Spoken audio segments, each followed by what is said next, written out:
Saludos a todas, todos y todes. Qué bueno que están acá. Reconozco y qué bueno reconocer, ¿verdad?, compañeros y compañeras, al igual que darle la bienvenida al resto de los participantes y las participantes de la mañana de hoy. Así que quiero que ustedes puedan disfrutarse de nuestro gran recurso Pedro Adorno, así que lo voy a presentar rápidamente. Agradezco los ajustes que tuvimos que hacer, ¿verdad? Que ustedes se acomodaron algunos ajustes que tuvimos que hacer en el programa, pero que llegaron hasta acá, que es el salón como más lejos, ¿verdad? Y más escondido de todos. Había que venir acá, de verdad que sí, por la magia que va a pasar aquí ya ahora. Bueno, yo soy Roxana Domenech, soy una de las compañeras que está coordinando el simposio, ¿verdad? Y gestora del proyecto. Y he colaborado con Pedro en múltiples ocasiones, así que estoy bien alegre de estar con él aquí hoy. Estamos en la sesión concurrente número 1, titulada Pedagogía de la Imaginación desde el Teatro. Y para aquellos y aquellas que no conozcan a Pedro Adorno, Pedro es fundador y director artístico de Agua, Sol y Sereno, director de teatro y cine. Se desempeña como artista plástico, músico, zanquero y actor y muchas cosas más. Con más de 20 años de labor artística, comenzó en 1986 con la obra La leyenda del Semí, dirigida por Rosa Luisa Márquez. En el 1987 se unió a los teatreros ambulantes de Calley, dirigido por Márquez y Antonio Martorell, donde participó en obras de la técnica del teatro del oprimido de Augusto Boal. Los teatreros ambulantes giraron en Puerto Rico, Cuba y Martinica. En el 1990 trabajó para Canadian Broadcasting Corporation, CBC, Televisión Española y UNICEF como camarógrafo y sonidista en la cobertura de las elecciones de Nicaragua. En el 2004, junto a Emilio Rodríguez, fundan Cine Sato, casa productora de cine en la cual juntos escriben y dirigen el largometraje El Clown, con el auspicio de la Corporación de Puerto Rico para la Difusión Pública, WIPR, la Corporación de Cine de Puerto Rico y la empresa privada. El Clown, producida por Cine Sato, es una coproducción del grupo de teatro Agua, Sol y Sereno, protagonizada por los artistas de Agua, Sol y Sereno, Israel Lugo, Katy Vigo y Julio Ramos. Se estrenó en Los Ángeles Latino International Film Festival, es selección oficial de San Diego Latino Film Festival y del Chicago Latino Film Festival, en donde ganó premio especial del jurado a la mejor ópera prima y mejor película, premio Chicago PBS. También participó del Festival de Cine de Santo Domingo y de Nueva York, International Latino Film Festival, auspiciado por HBO. Además de todo eso, Pedro fue artista residente de nuestra querida Universidad Metropolitana del 2015 al 2020, donde trabajó directamente con nuestros estudiantes, al igual que ¿verdad?, con la facultad y demás, y la comunidad universitaria. Dirigió la Asociación de Teatro por esos años, ofreció o impartió el curso de teatro en colaboración con la doctora María Vilches y tiene una maestría en educación en arte, donde su tesis ¿verdad?, es el trabajo que nos va a presentar hoy sobre la pedagogía de la imaginación de Goddard College. Así es que, querido Pedro, adelante. Gracias. ¿Me oyen? ¿Me oyen? ¿O hay que subirlo un poquito? ¿Se oye bien? Yo no me oigo bien. Gracias. Les voy a pedir algo para iniciar, y es que tengo unas sillas aquí vacías y me gustaría que los que puedan y quieran acérquense un poco. Gracias. Voy a esperar unos minutitos. Aquí hay una vacía y estas están vacías, o sea que se pueden acercar lo más que puedan, por favor.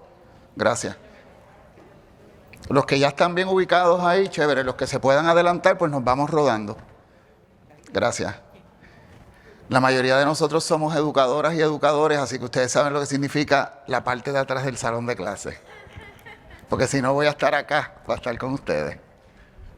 Y necesito estar aquí porque fue la indicación que me dieron para la cámara. Mira eso. Bueno, Voy a coger tu vaso. gracias.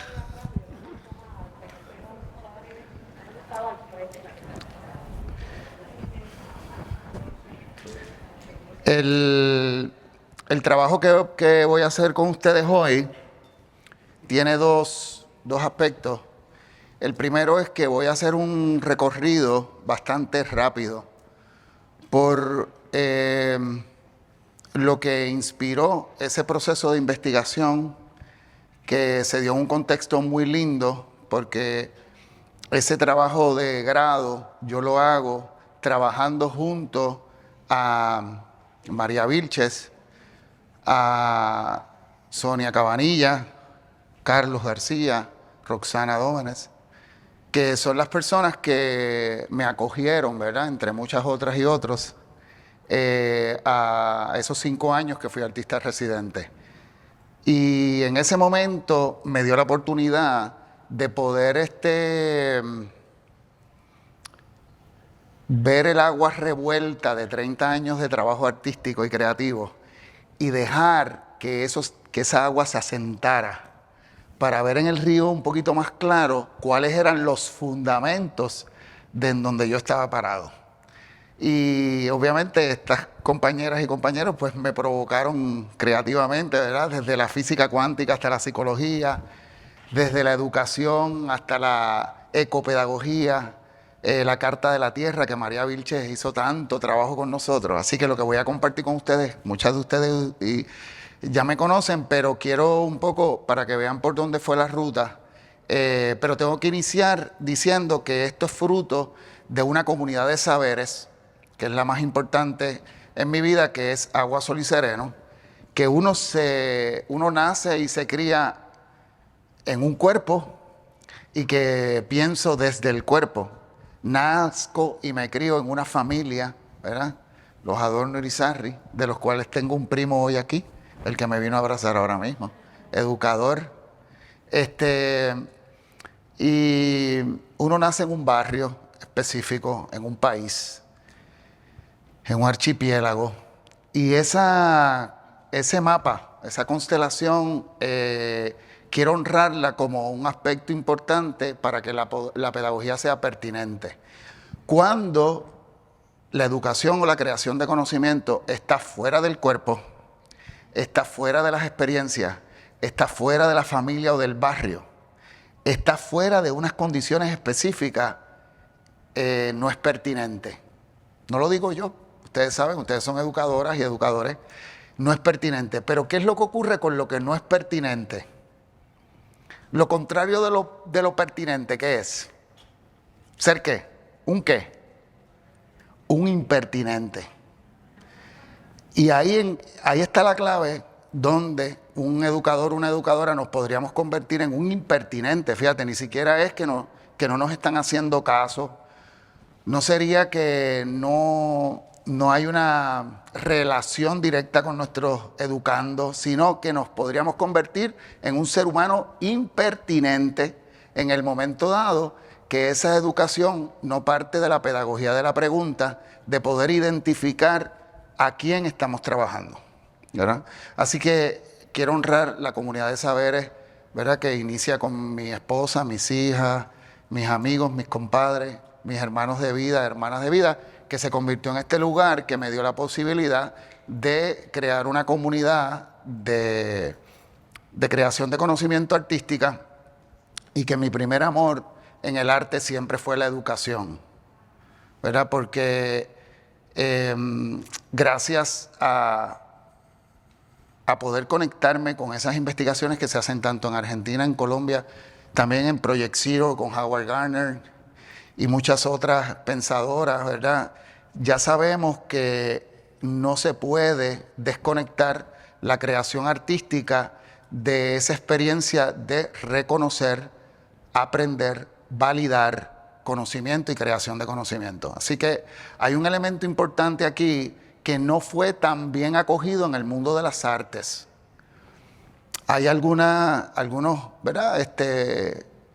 Podría decir como unas pseudo creencias en el mundo de las artes que a veces nos desconectan del mundo interior de los estudios de la psicología, de los estudios de la pedagogía, donde pareciera que mientras menos sé qué es lo que está pasando dentro de mí, más intuitivo puedo ser o más creativo. Y habemos gente en el mundo del pensamiento filosófico que sabemos que mientras más profundicemos en quiénes somos filosóficamente, todos los caminos conducen al mundo interior.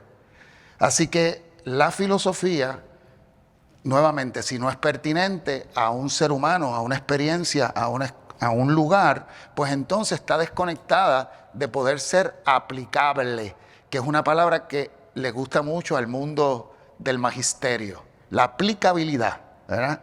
En ese sentido, yo fui una persona no muy práctica, es decir, que no estaba conectado con ese vector por muchos años de cómo el arte puede ser una herramienta educativa. De hecho, me parecía algo bastante abominable pensar que el arte es una herramienta de algo, porque el arte es un lugar de conocimiento y de creación de conocimiento en sí mismo. Es como si usted dijera, qué bueno que estás utilizando una herramienta espiritual para ser una mejor persona. Mira, qué bueno que utilizas tu sexualidad como una herramienta para estar más relajado. No, la sexualidad tiene un principio y la espiritualidad tiene un lugar, y el arte y el conocimiento desde la estética, la experiencia estética y la creatividad tiene un lugar, no es una herramienta de nada, no es un alicate. It's not. Así que aquí hay un primer inicio, ¿verdad?, a las conclusiones que yo he llegado, que no tienen que ver con poder aprender las tablas de multiplicar. 2 por 2 son 4, 4 y 2 son 6. Eso no necesariamente es una experiencia estética. Así que una gran pensadora argentina y otra española, ¿verdad?, María Cosa, ella nos plantea en su propuesta de la educación imposible. Tiene un libro maravilloso que dice, la educación en arte no es manualidad. Ese es el título, se lo recomiendo. Ya está en PDF. La educación en arte no son manualidades. Así que para todas aquellas y maestras y maestros, los que son de arte, que cada día están más en peligro de extinción, y los que vienen de lugares de filosofía o arte o la relación de esos ámbitos, tenemos muy claro que la experiencia de un salón de clases donde se utiliza la creatividad o el arte, o donde se enseña arte, Carlos, es en realidad un lugar de pensar desde la complejidad. No es un espacio donde nosotros vamos a colorear, no es un lugar donde vamos a aprender a hacer muñequitos con paletas de mantecado, de madera. No es el lugar donde hacemos corta y pega, sino donde esas acciones manuales, ese pensamiento a través de las manos, como planteaba Gandhi, es el lugar donde reflexionamos quiénes somos y para qué hacemos las cosas. Así que voy a tratar de leer para no estar con ustedes, ¿verdad?, porque yo puedo estar aquí un rato contando. Pero esta era la introducción a lo que les quiero leer. ¿Alguna pregunta hasta aquí? ¿Que pusiste cara de pregunta? Bienvenida. ¿Tú mismo? ¿Se te ocurrió algo? ¿A ti mismo? No, tranquilo. ¿Estás bien? ¿Estás tranquilo? Y quiero que estén pendientes de esto. Les voy a poner unos segunditos, unos primeros 2 minutos rápidos de lo que hago con Agua, Sol y Sereno y de la comunidad de lo que hacemos. Y entonces y empiezo a leerles. Si me da tiempo a leer, porque tengo tantas cosas que contarles. Bueno, en el caso mío, yo empiezo a hacer cabezudos por influencia del Bread and Puppet Theater. Sabes que en los años 80 y pico, 85, 86, Rosa Luisa Márquez y Antonio Martorell trajeron al Bread and Puppet de Estados Unidos a la Universidad de Calle, donde yo estudiaba. Y ahí yo entro en contacto por primera vez con muñecos gigantes, con cabezudos, con tigres de papel. Y parte de lo que hicimos fue, aprendimos a utilizar el papel maché partiendo de la técnica que usa Peter Schumann en el Bread and Puppet, pero eso se combinó con la investigación que nosotros mismos hicimos de cómo lo hacen los gigantes, ¿verdad?, de Ponce.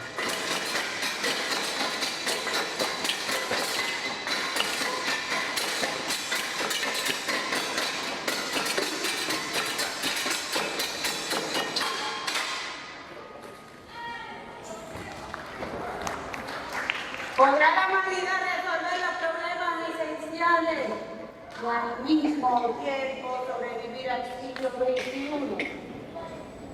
¿Habrá que detenerse o continuar?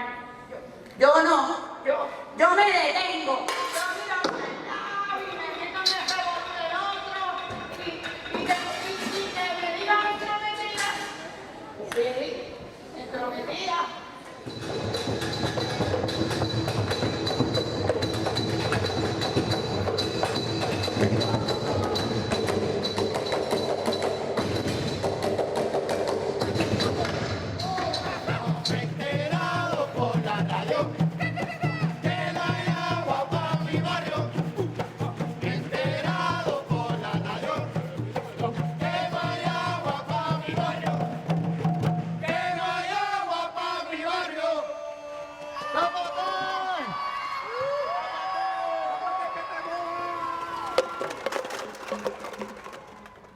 Agua divina, aquí estoy yo, soy los miles de muertos, el huracán dejó.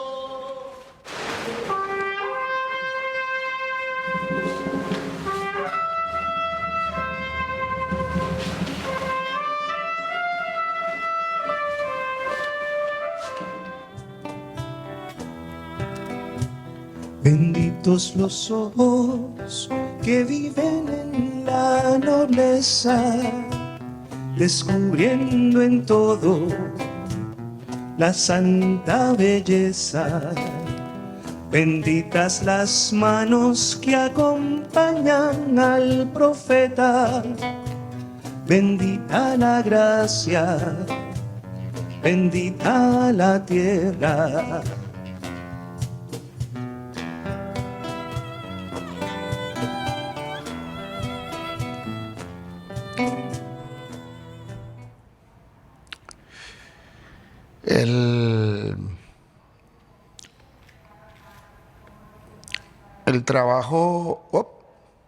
El trabajo que nosotros hemos desarrollado, estaba mirando aquí,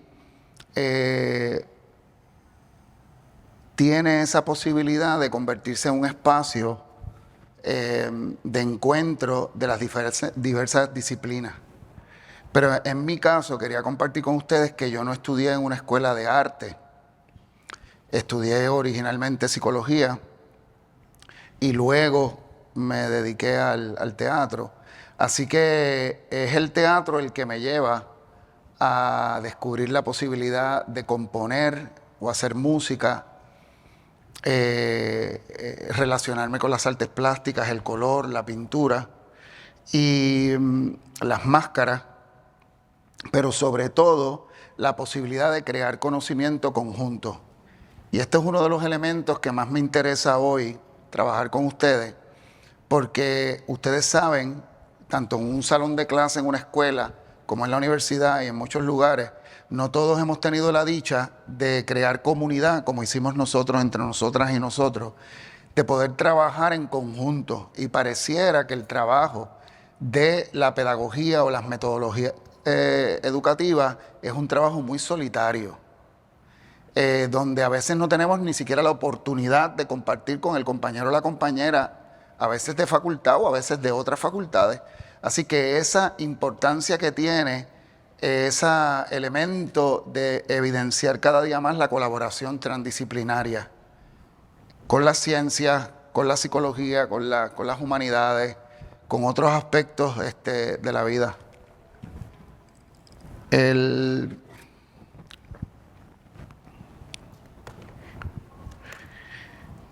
¿Por qué pedagogía de la imaginación?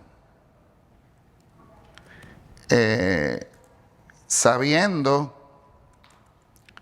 que la imaginación no enseña nada. La imaginación es un espacio de conciencia, es un lugar de la mente. ¿Qué es la imaginación? Porque la pedagogía es un espacio de una ciencia de entender el aspecto cognitivo, cómo aprendemos, cómo creamos conocimiento, cómo nos relacionamos, cómo lo adquirimos y cómo uno hace una metodología de algo como la imaginación. ¿Por qué utilizar eso?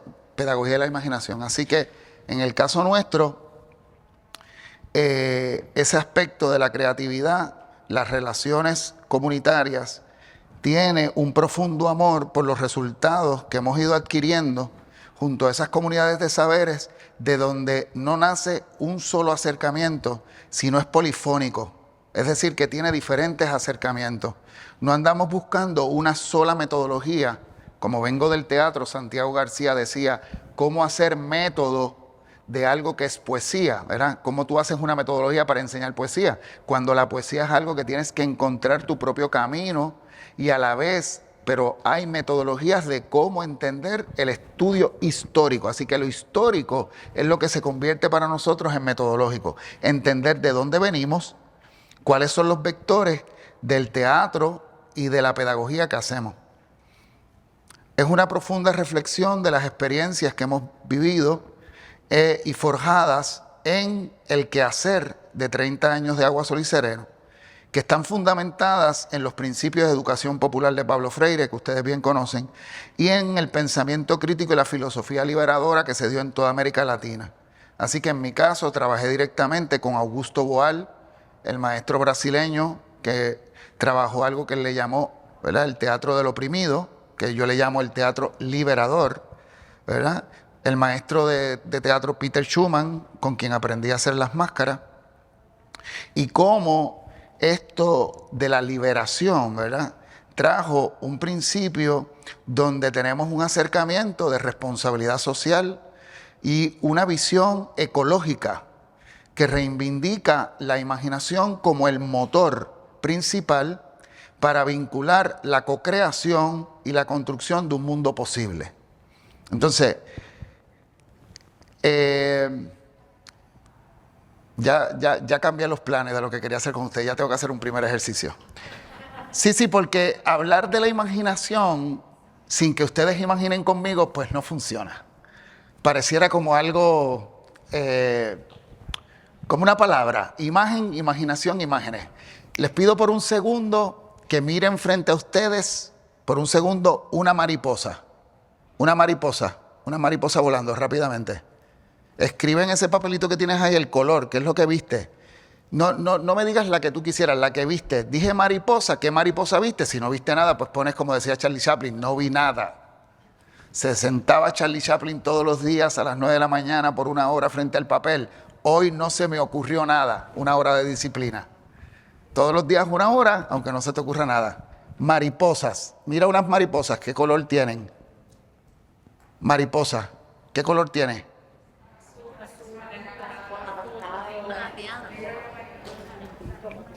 La primera pregunta del carácter de la importancia de la visualización y la imaginación es, ¿esa mariposa es real o no? Ahí viene la primera pregunta filosófica. ¿Es real o no? Dime, levanten la mano las que la vieron real, levanten la mano los que la vieron real, levanten la mano las que no lo vieron real, que no es real. Levanta la mano sin miedo, los que no, eso no es real. Muy bien, estamos divididos en 2 grupos. No es real, no es real. ¿Eh? Ok, ¿por qué no es real? ¿Por qué no es real? Yo ni la vi, yo la pensé. ¿Ah? Yo no la vi, yo la pensé. Exacto, tú la pensaste, pero no la viste. ¿Ok? Esto es importante. El pensamiento creativo, la visualización, la imagen.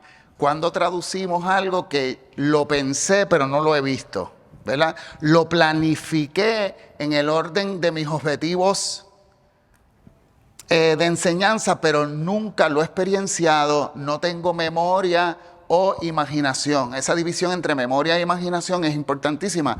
Cuando lo trabajo con mis estudiantes, que veo, ¿verdad?, la película Interstellar, diferentes películas para desarrollar, ella empieza a crear unos mundos y él le dice, eso que tú estás haciendo es tu recuerdo, la imaginación. Tu recuerdo, tu memoria. La memoria no es lo que necesito. Ahora necesito que crees mundos imposibles, mundos que no hemos visto, posibilidades nuevas, que siempre se alimenta esa intuición de memorias y conocimiento, porque yo no intuyo en chino, yo no intuyo en lenguajes que desconozco. Por eso es el valor del conocimiento, ¿verdad? Pensar que uno es más creativo y más imaginativo porque desconozca, entonces es un principio que va en contra de nosotros mismos, de nosotras mismas. El conocimiento nunca te quita posibilidades de imaginar o de crecer.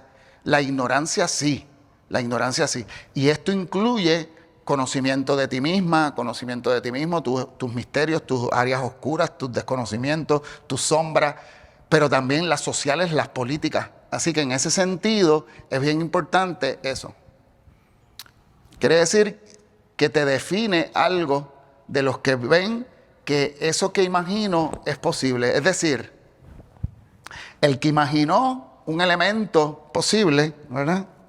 Quien lo imaginó o quien lo diseñó, porque todo lo que tenemos a nuestro alrededor está diseñado. Esa imaginación, esa visión, antes de hacerla real, ¿fue real o no?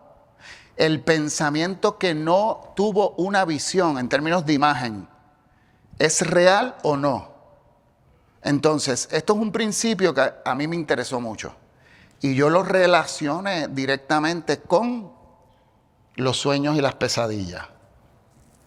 Así que para mí, ya la materia prima de entender la ficción no como una fantasía, es decir, no como un fantasma de víctimas del deseo, no como un fantasma del deseo, sino la imaginación como un lugar de empezar a visualizar, a pensar, que sé que son dos cosas distintas, a mirar y observar el futuro de lo posible.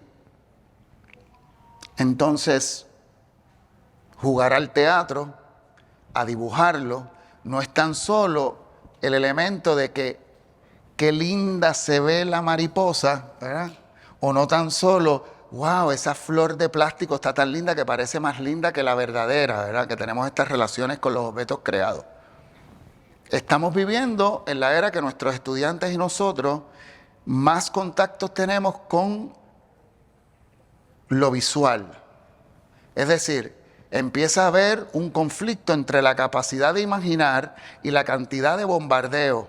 Es decir, hay un intercambio que no es justo entre nuestra imaginación, nuestras visiones, nuestras perspectivas, nuestros diseños, nuestros deseos y la materialización de ellos y la cantidad de consumo que tenemos de imágenes.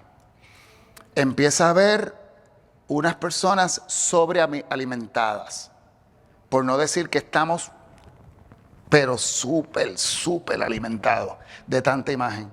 Y esa indigestión de no poder procesar, hay un intercambio. Tendría que cada 2 imágenes que yo vea, tendría que yo devolverle al mundo virtual algún tipo de información o conocimiento de vuelta.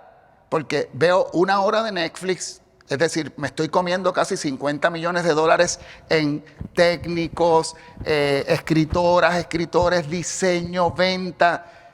Terminé la película de Netflix, entro aquí y veo otra cosa en YouTube, ahí entro en otra cantidad de información, de conocimiento. Y después de 4 o 5 días, para mí sería, en el intercambio justo de conocimiento, sería impagable a la humanidad la cantidad de conocimiento que adquirí porque no estoy devolviendo. Así que tiene que haber un intercambio justo en el mundo de la virtualidad. Así que nosotros trabajamos con las comunidades de saberes, que es una forma muy sencilla de identificar que no somos una sola persona, como diría Fernando Pessoa, somos una polifonía, y lo trabajo desde la mano. Así que vamos a hacer, ¿ustedes han hecho el pavito con la mano? Sí. ¿Nunca han hecho un pavito con la mano? Pongan la mano sobre la libretita y tracen su propia mano. Eso es todo. Tracen su propia mano. En lo que van haciendo eso en silencio, yo les voy a leer 2 cositas más que quiero leerles aquí. Vayan trazando su mano. Si la imaginación es ese espacio de la mente, de la conciencia, en el término psíquico de la creación de conocimiento, Y esos espacios intersticios o inconscientes los proponemos imaginariamente en un contexto histórico. Ahí hubo para nosotros un encuentro entre el pensamiento crítico, el pensamiento de Pablo Freire y la libertad creadora que nos daba el arte y el teatro. Esa inclusión comenzó a tener espacios de intuición, mundo onírico, visiones creativas que nos dieron un lenguaje para empezar a hacer un estudio cultural desde lo que nosotros hacíamos. ¿Cómo aprendemos? ¿Cómo hacemos atrechos? Esto es algo que le interesa mucho a nuestros estudiantes hoy día. ¿Cómo hago un atrecho? No, pero es que no hay forma de hacer atrecho. Tienes que pasar por el umbral. Pero mira, ya yo la conseguí rápido, ¿verdad? Muchos de ustedes tienen que recordar cuando nosotros teníamos que, para ver a un pintor o una pintora, teníamos que ir a colección puertorriqueña, sacar la tarjetita, buscarla, pedir el libro, dar la tarjeta nuestra, ¿verdad? Con la velocidad que hoy mi hija de 20 años, yo le comento de alguien y en 30 segundos me está diciendo, sí papá, pero es que no dice lo que tú estás diciendo, ¿verdad? Entonces, esa relación directa entre las imágenes que vamos creando, las recreadas, y las imágenes que vamos cargando de nuestros aspectos culturales crean conflictos de los paradigmas en cómo aprendemos. Entonces se descuida el elemento del autoritarismo, ¿verdad? Empieza a haber un aspecto democrático en esta nueva sociedad donde tenemos que confrontar la información que ellos reciben, donde tanta falsedad hay, ¿verdad? Fake news y tantas cosas. Pero a la vez ellos tienen carácter de refutar, de cuestionar nuestros planteamientos. Y eso ocurre al interior de un grupo de teatro, porque es de la forma que los actores y las actrices cuestionan a un director colectivo. Voy a hacer una pausa aquí rápida. No todo el mundo sabe que de la forma que yo trabajo es que la última pieza de teatro que hicimos, Corazón de Papel, las actrices y los actores escriben su texto, ¿verdad? El director podría la metáfora ser un sastre de un vestido hecho con retazos, ¿verdad? Tú vas creando una ruta conceptual, vas haciendo unas preguntas y entre todas vamos resolviendo el asunto. Pero ¿qué significa autoridad? Autoritarismo, ¿verdad? ¿Cuáles son las relaciones en la educación que tiene la posibilidad que lo más importante para mí es medir lo que tú aprendiste de lo que yo vine a enseñarte y no necesariamente el relacionar el conocimiento que vengo a compartir con ustedes con el conocimiento que ustedes tienen? Y el primer paradigma de ese elemento autoritario o del autor, porque hay una relación entre autoría y autoritarismo, que no siempre es lineal, aunque es dialéctico, pero existe, por eso es que las palabras tienen raíz. Así que de pronto ustedes son autoras y autores de las palabras mías, porque está habiendo una retroalimentación constante, porque ustedes tienen una práctica y en última instancia, si algo de lo que yo digo aquí puede ejercer algo en su carácter creativo, pues ya hay unos principios que vamos hablando. El primero, se aprende en comunidad. Segundo, el conocimiento en comunidad hay que validarlo en comunidad. Quiere decir que los sistemas que tenemos de evaluación de ese conocimiento no se hacen en comunidad, ¿verdad? Y el segundo elemento es que el espacio onírico, inconsciente y el espacio de la intuición es algo que todo el mundo dice, queremos que nuestros estudiantes y nosotros seamos súper creativos, pero en realidad, ¿con qué se come eso? ¿Cómo tú haces que la imaginación florezca? ¿Por dónde es que le vas a buscar el crecimiento? Pues sabes que es el acercamiento de escuchar también la incomodidad. Sin la incomodidad, sin el espacio de la sombra, sin el claroscuro, sin la resistencia del estudiante, si todo el plan educativo, para mí como maestro de máscara o en una pintura, en una obra de teatro, todo el plan sale exactamente, lo planifiqué y todo el mundo reaccionó y logré todos mis objetivos, ¿sabes qué?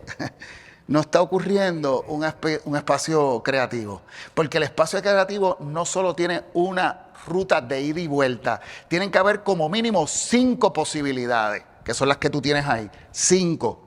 Si solamente tienes un callejón sin salida, con una entrada y una salida, para los objetivos que te propusiste, ya sea en comunicaciones, ya sea en literatura, ya sea en matemática, solamente un camino, en realidad sabemos que eso está más cerca del fundamentalismo que del principio democrático de entender las posibilidades. Para que una joven, un joven tenga opciones de vida, tiene que tener más de una. Porque si no, soy víctima de mis circunstancias. ¿Cómo se aprende creativamente a trabajar con la multiplicidad, sabiendo que no soy uno? Entonces el teatro me ayudó a saber que este que está aquí con su gabán, ¿verdad? No es el único. Soy el abuelo, soy el padre, soy el amante, soy el joven, soy el viejo que voy a ser, pero soy también todos mis deseos. Pero también soy el niño que tenía dislexia, que me dijeron la trabajadora social y ¿cómo se llamaba en ese momento? Se llamaban ahora se llaman consejeros, ¿cómo se llama? Orientadores. Pues la orientadora, este cuento ustedes me han escuchado decirlo varias veces, la orientadora me dijo, pues yo creo que tú debes ir para un Guachafita College, porque en realidad tú no vas para ningún lado.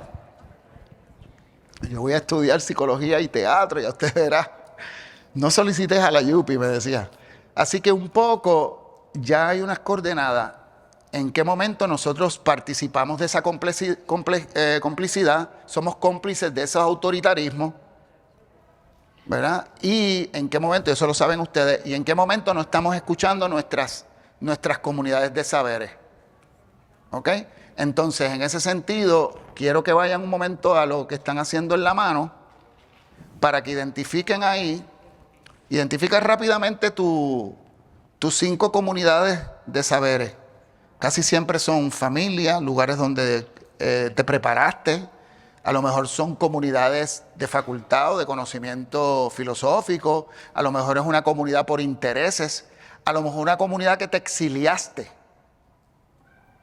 A lo mejor hubo una comunidad a la que tú amaste y no quieres volver a ella. A veces es la familia, a veces es un grupo religioso, a veces un ex marido, no sé. Hay comunidades de saberes. Así que identifica por lo menos 5 de esas comunidades. 5 comunidades de donde tú has aprendido cosas muy importantes para ti. Algunas de ellas son contradictorias, algunas son iguales. Más o menos identifica 5 áreas.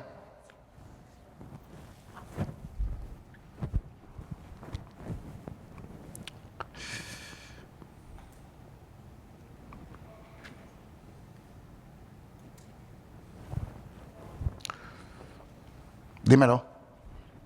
20 minutos. Adiantre. Se me acabó el tiempo, me dieron 15 minutos y ya se me acabó esto. ¿Ves lo que les digo? Está bien, pero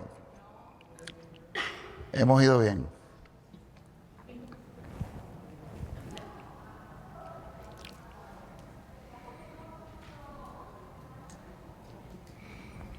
Si el primer idioma fue el cuerpo, puesto que el idioma es el que hace las preguntas, las primeras preguntas las hicimos desde el cuerpo. Si solo prestamos atención a las preguntas que surgen del lenguaje y no de la convivencia, las relaciones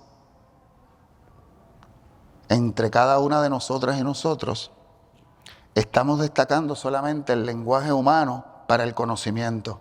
Tenemos que regresar a lo relacional y a la comunidad. El maestro Pablo Freire, ¿verdad? ¿Cuáles de esas comunidades que ya te fuiste o que estás inciden en tu conocimiento? No me va a dar tiempo a hacer el ejercicio completo porque quiero enseñarles 2 cosas más, pero hacia donde voy es que identifico quiénes son arquetípicamente las personas que dirigen esa comunidad. Alguien que pueda hacer el ejemplo, alguien que me diga sus comunidades. ¿Cuáles son las tuyas? Sí, pero dime dónde está, porque no es lo mismo el meñique que el pulgar. Porque obviamente para mí todo es importante, ¿verdad? Entonces, en términos metafóricos, poner la familia en el pulgar o en el meñique, la historia de la mano tiene una historia increíble. Sabemos que este fue el último, toda la tecnología que se generó partiendo de que ya tenemos el pulgar. Entonces, ¿dónde está la familia? En el pulgar, claro.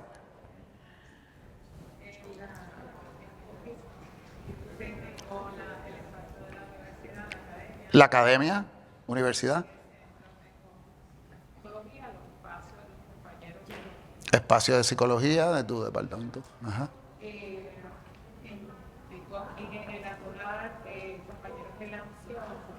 ¿Compañeros de qué? Ajá.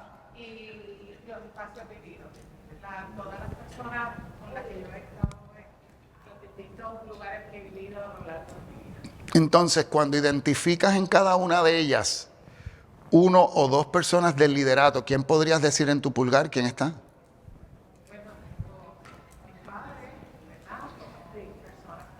Ajá.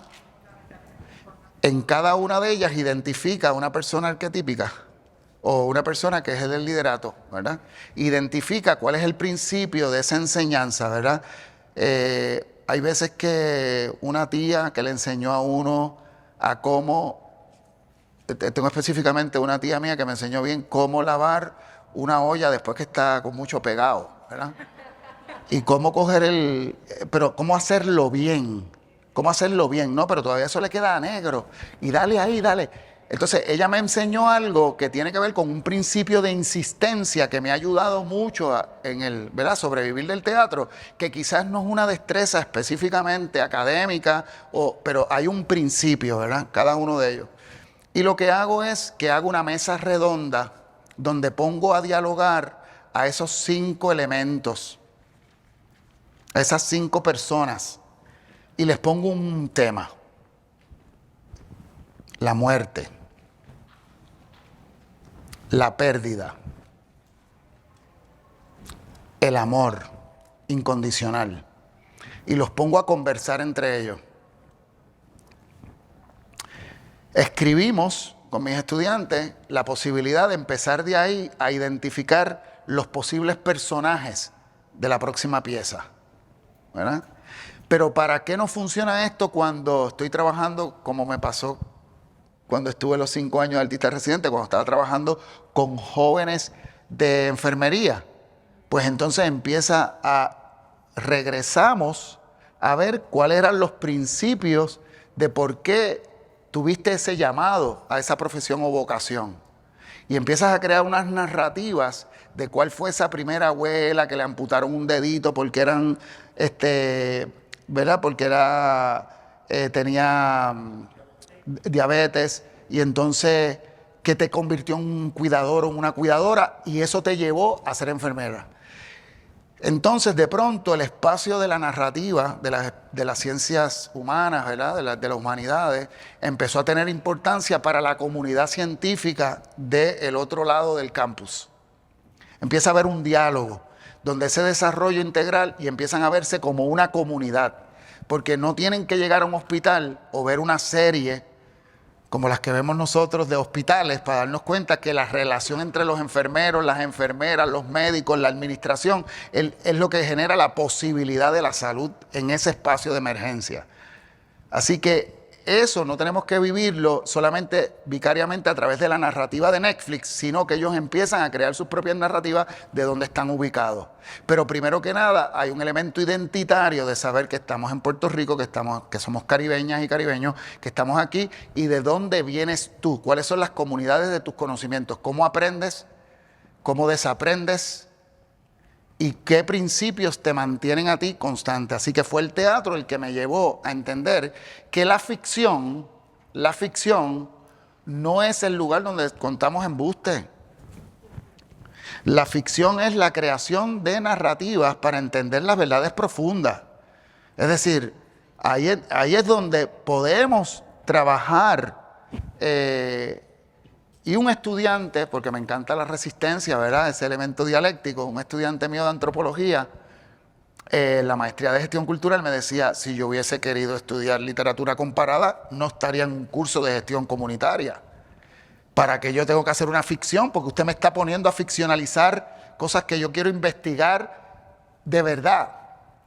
Y yo le digo, escúchame, ¿qué tú quieres investigar? Yo quiero investigar los padres y las madres que han perdido hijos en violencia en la calle. Por favor, ficcionaliza 4 parejas. Cuéntame.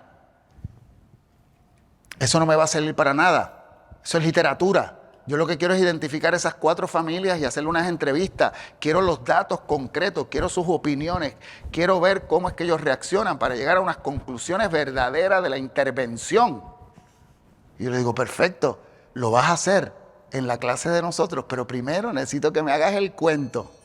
¿Para qué sirve eso? Para nada. Por favor, hazlo como un ejercicio, compláceme. Pues hace sus 4 parejas.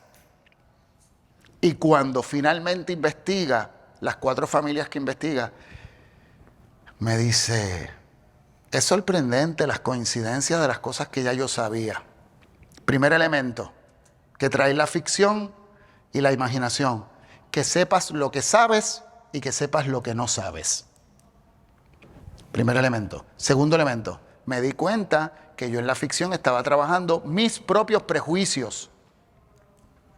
Yo me tuve que enfrentar con agilidad a estos papás y mamás reales, viviendo lo que yo estaba. Una de las parejas eran personas bien religiosas, una de ellas dejó de creer y empezó a haber un problema ya de separación en la pareja porque una persona dejó de creer otro. Entonces, pues, él dijo, yo pude manejar esa situación porque lo había escrito en mi ficción y veo mis propios prejuicios. Es decir, como investigadora o investigador, de creador de conocimiento, de sociología, el arte como una metodología de investigación social, del trabajo de psicología, del trabajo de la ciencia. No tan solo para la creación de obras de teatro, sino también como parte de un conocimiento de la complejidad. Y finalmente, que fue lo que me conmovió de esta experiencia con este joven, fue que entonces él me dice, y ahora, para escribir mis conclusiones de lo que estoy investigando, la capacidad que tengo ahora de describir los datos reales y hacer preguntas mucho más complejas viene porque usted me metió en ese curso de literatura comparada. Y empezó a reírse, porque él decía, yo soy un científico social. Y en mi formación yo venía de trabajar con científicos sociales fuertes, ¿verdad?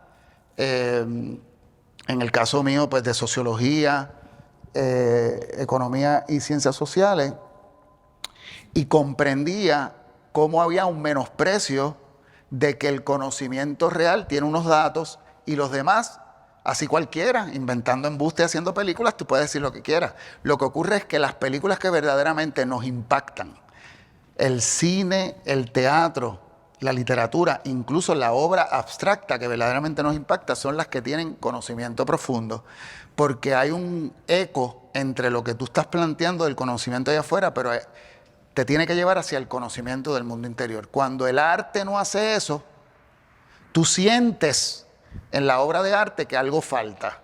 Y cuando en la educación el educando se da cuenta que el educador está hablando de cosas que no ha vivido, que no siente, que no vive, que no escribe, que no sueña con ella, pues es una relación, ¿verdad?, contractual. Estamos haciendo un pacto de conocimiento y ahí para mí empieza a haber un problema ético. Y el problema ético está cuando enseñamos todo lo que tenemos en el currículo, pero no le tocamos el corazón a nadie. Así que gracias al arte, a mí mucha gente me ha tocado el corazón. Creo que se me acabó el tiempo.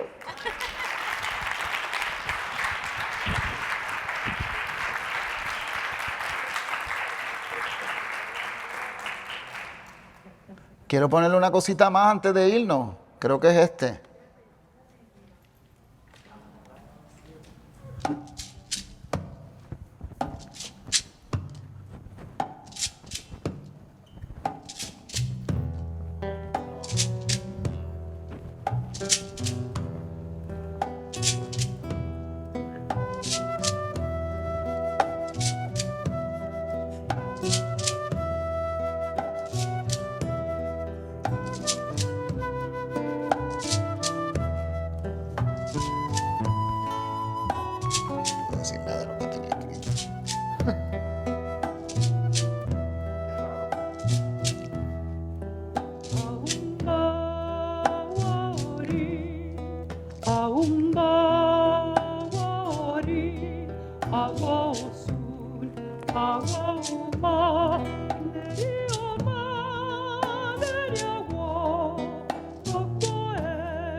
Quisiera hacer unos comentarios sobre tu ponencia.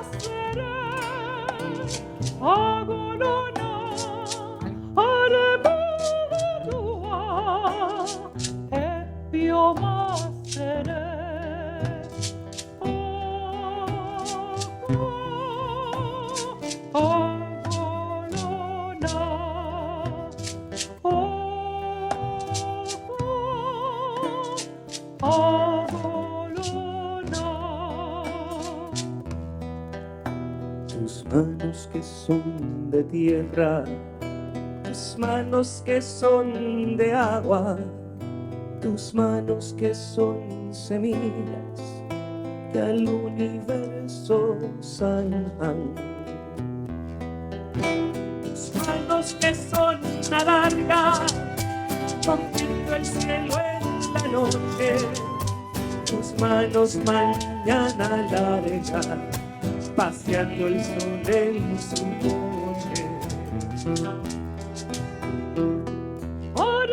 Tus manos sabias, raíz, corteza. Tus manos sepia, germen de río. Tus manos de cobre y verde certeza. Tus manos, tronco de corazón erguido. Manos susurros, manos de amigo, manos gigantes de bosque encendido.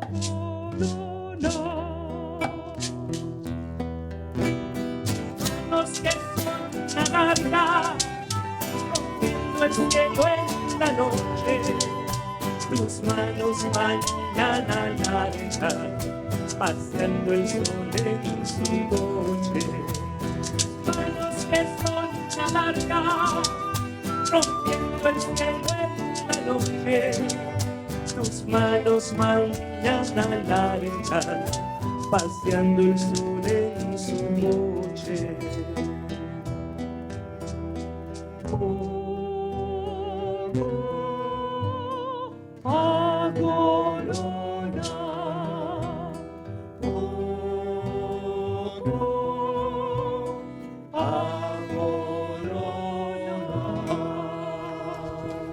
Hey.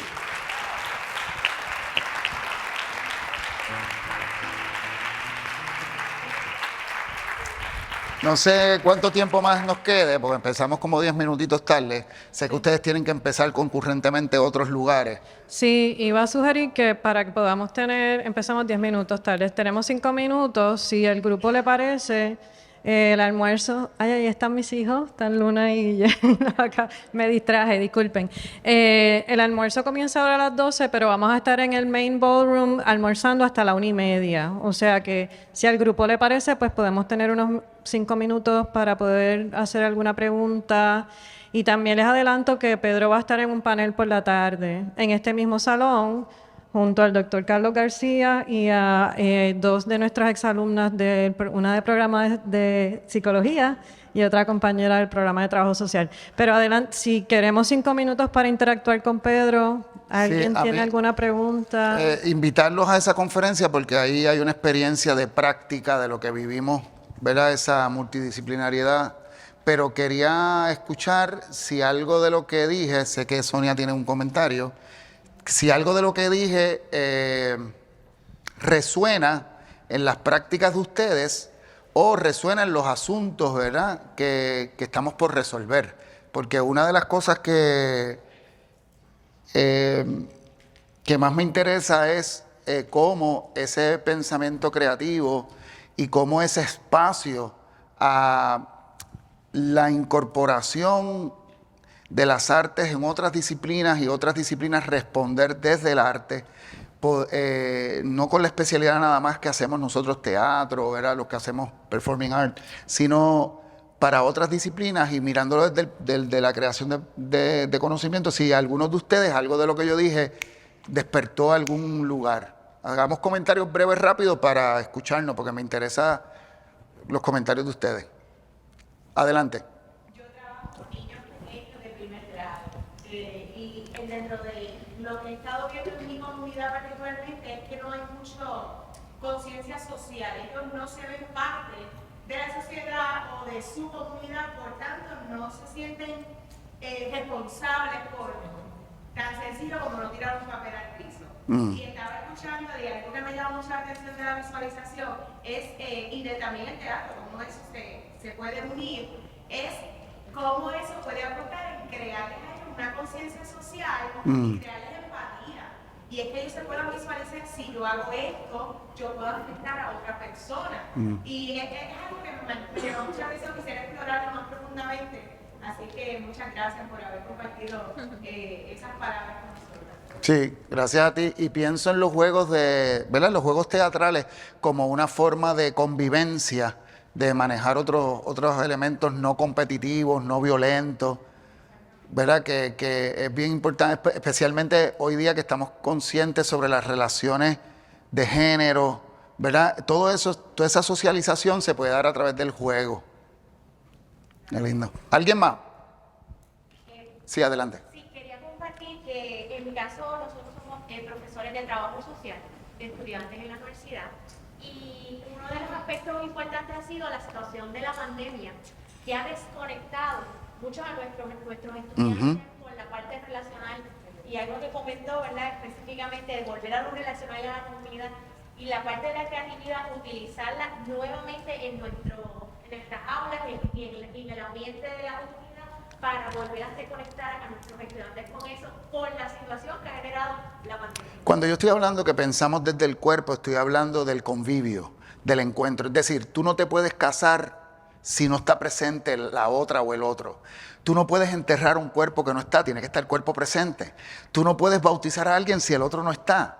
¿Verdad? No puedes cenar con alguien. Tú puedes cenar con alguien ¿verdad?, por videocámara, pero no estás cenando con ella, con él. Es decir, el teatro te hace consciente de pensar desde la presencia. Cuando se trabaja la ausencia, no es la ausencia en el sentido virtual, sino la ausencia porque el tiempo pasó, porque la persona ya no está entre nosotros, porque es memoria histórica o familiar. Entonces ahí sí se puede rescatar la ausencia, la presencia en la ausencia. Pero creo que es bien importante tener consciente que como que no se hablaba mucho de esa importancia del rito comunitario, familiar, de comer juntos, de estar, que en el caso del teatro, obviamente 2 años de pandemia fue trágico para nosotros. Nos inventamos otras formas, pero eso para mí es como copensar en comunidad y con el cuerpo. Y una cosa que nos pasa en los talleres comunitarios, a diferencia de los profesionales, es que en los talleres comunitarios trabajamos con un nene de 6 años, con una muchacha de 14 y con un viejito de 80 que no sabe leer y escribir. Entonces, esas cosas que nos pasaron después del huracán, de esas 20 o 30 residencias artísticas que hicimos en las comunidades, me dejó saber que también hace falta que aprendamos juntas y juntos. Que esa subdivisión por edades nos tiene... Porque entonces ya incluso con mis estudiantes que tienen 20 años, ya yo no siento que tengo nada que aprender. Porque me acostumbré a aprender solamente con los que tenemos la misma edad, la misma clase graduanda. Entonces ahí hay una socialización de la cultura que ha ido desenraizando ese espacio comunitario de la convivencia. Saludos. En el caso mío particular, en el área de negocios, integrar el teatro requiere una creatividad diferente. Por pues, el tema de negocio no siempre da esa flexibilidad. Pero en los procesos que integra procesos de innovación y creatividad, hemos logrado alterar un poquito la dinámica y ponerlos a hacer juegos de roles. Pero particularmente ahora estoy ofreciendo un curso de maestría de simulación y aquí los estudiantes están obligados a asumir el rol de un ejecutivo de una alta corporación para poder esa empresa ficticia. Y me crucé con un grupo de estudiantes que al ser maestría pueden encontrarse con unas edades bien diferentes para trabajar en equipo y establecer canales de comunicación. Y estoy teniendo ese problema porque parte del equipo está en línea, hay parte del equipo presencial, y las edades son tan diversas que el estudiante que está presencial perdió 20 minutos explicándole a los demás cómo iba a activar su cámara. Y estoy buscando cómo lograr integrar una dinámica de rol que puedan hacerse la idea de que de verdad son los A mí me gusta, gracias por tu comentario, a mí me gusta resolver los asuntos prácticos, ¿te acuerdas que te hablaba de la practicidad? Con resoluciones filosóficas. Mi recomendación es leer a un comunicador extraordinario que ha bregado con asuntos de mercado, mercotecnia, desde una mirada crítica, que se llama Manuel Castells. Manuel Castells. Y esa para mí sería tremenda recomendación porque en esos planteamientos que él hace de cómo mirar, porque ¿sabes qué? El mercadeo es totalmente teatro. El imaginario de ese target, de ese comprador o compradora, de ese consumo, las culturas de consumo, toda esa lógica, eso es totalmente teatro. Así que en ese sentido, Manuel tiene una clave que te podría dar cómo encontrar en las prácticas de ellos de mercadeo una visión de cómo llegar a mucho más público. Porque cuando hay una responsabilidad social, no es solo lo que vendes, sino que también es cuál es la relación real con el espacio. ¿Alguien más? Dale. El doctor Jorge Torres, que es el director de Educación General, quería hacer una pregunta, no sé si quieres.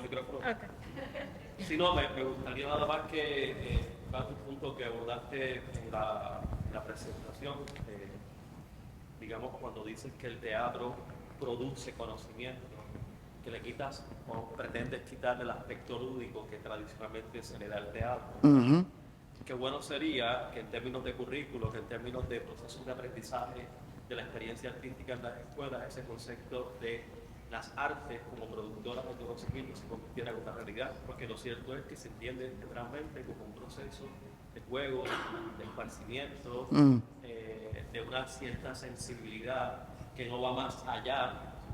Incluso ni siquiera se piensa en el teatro o en las artes en sentido general como procesos interdisciplinarios. Así que la idea de que produce conocimientos, que es esencialmente un ejercicio de búsqueda hacia adentro, me parece que es un elemento vital para que se repiense en todos aquellos procesos curriculares que piensan las artes como procesos lúdicos. Exacto, que los que más me enseñaron teatro fueron mis maestras y maestros de filosofía.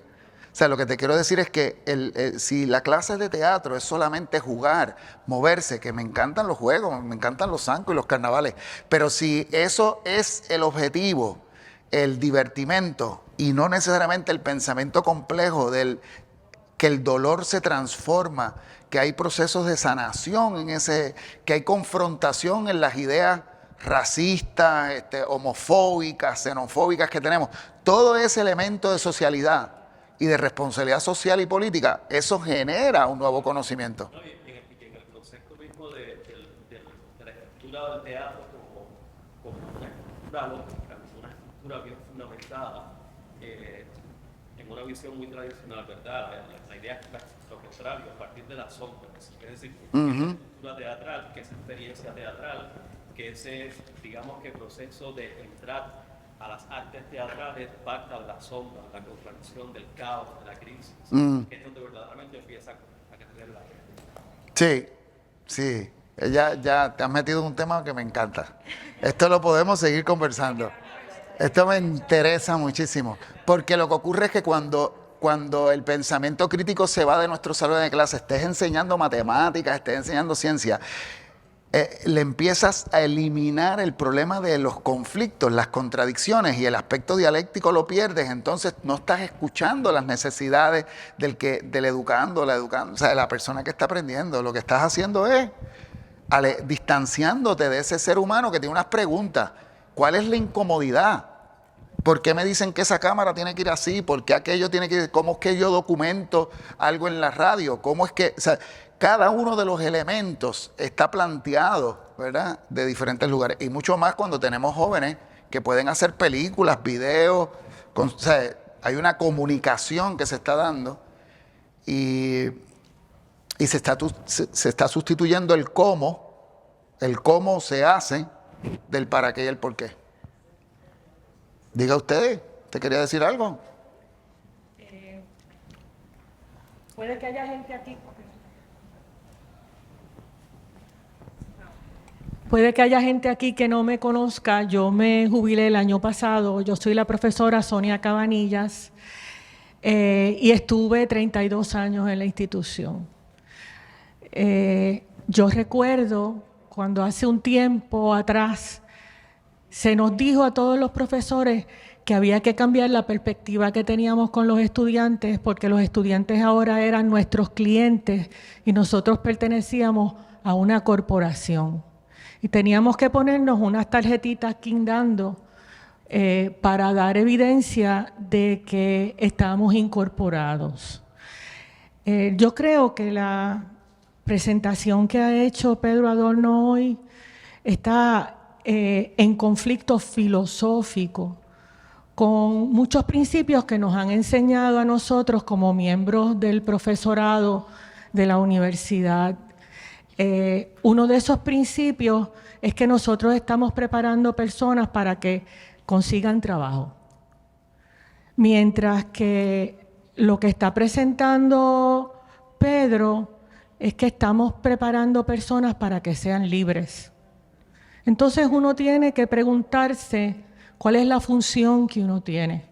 Si en realidad pertenecemos a la industria universitaria y somos entonces miembros industriales de producir unos avalúos y de producir un porcentaje de graduandos, o si nuestra función es la de transformar la sociedad a través del salón de clase.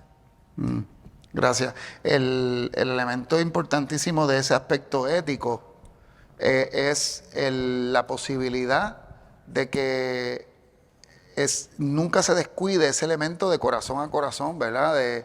Del desarrollo humano sustentable. Es decir, que la relación sea que 5 años más tarde, tanto Laura, Icha y yo, tenemos una relación humana, ¿verdad? Joshua, me lo encontré en estos días, que fue estudiante nuestro de enfermería, se dedicó al teatro, al arte, al diseño, y hoy día tiene una compañía de video, gracias a que empezó a trabajar con nosotros. O sea, lo que te quiero decir es que, y cuando nos encontramos hace 2 semanas, nos abrazamos, empezamos a llorar. O sea, ese nivel de familiaridad, no nos veíamos en toda la pandemia. Entonces, lo que te quiero decir es que hay un elemento, que lo cortés no quita lo valiente, hay un elemento que está directamente vinculado al compromiso que sé que todos ustedes tienen, pero que la discusión filosófica y ética, por eso decía, hay que siempre volver, porque